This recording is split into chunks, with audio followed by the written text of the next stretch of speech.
Bonjour, nous vous apportons la méditation de ce jour. Les morts sont-ils morts? Notre thème de ce jour se basera sur le livre des Psaumes au chapitre 30, la strophe 10. Il est écrit: Que gagnes-tu à verser mon sang, à me faire descendre dans la fosse? La poussière a-t-elle pour toi des louanges? Raconte-t-elle ta fidélité? La mort physique est décrite comme un état de non-retour d'un organisme biologique caractérisé par un déséquilibre définitif de la cohérence des processus vitaux. Les morts ne sont pas morts. Refrain d'un célèbre poème, Birago Diop fait figure avec le mythe et la philosophie africaine de la conception des défunts. Mais la parole de Dieu se détache de toute conception humaine et le questionnement du Stamis pose la vraie problématique de la vie après la mort. Où vont ceux qui décèdent? Peuvent-ils continuer à vivre avec le monde des mortels de façon transparente? Les morts peuvent-ils continuer à communiquer avec nous selon la pensée philosophique africaine? La parole de Dieu présente l'homme comme un ensemble à trois entités: le corps, l'âme et l'esprit.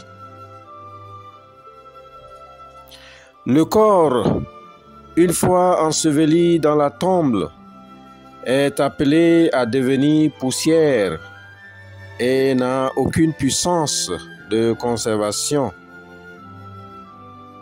Genèse 3 au chapitre 19, il est écrit: Car tu es poussière et tu retourneras dans la poussière. L'âme, quant à elle, est la partie invisible de l'homme qui anime le corps et se définit comme étant la partie de l'homme qui décrit sa personnalité et sa responsabilité du bien et du mal. C'est elle qui sera jugée. Dans Job, au chapitre 10, les versets 13, on peut le comprendre un peu mieux. L'esprit se confond souvent avec l'âme. Il est le socle de la vie spirituelle de l'homme et met en communication l'âme et Dieu. Quand l'esprit est abattu, l'âme aussi est triste. Proverbe au chapitre 18, le verset 14. L'esprit peut se corrompre selon le test de notre méditation, car une fois l'âme et l'esprit retirés, l'homme perd sa mémoire et ne peut plus changer sa condition.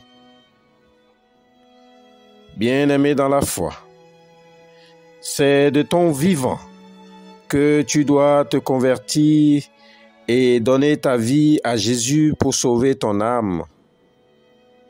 C'est de ton vivant seulement que tu peux vivre une vie de droiture et de piété, selon la parole de Dieu.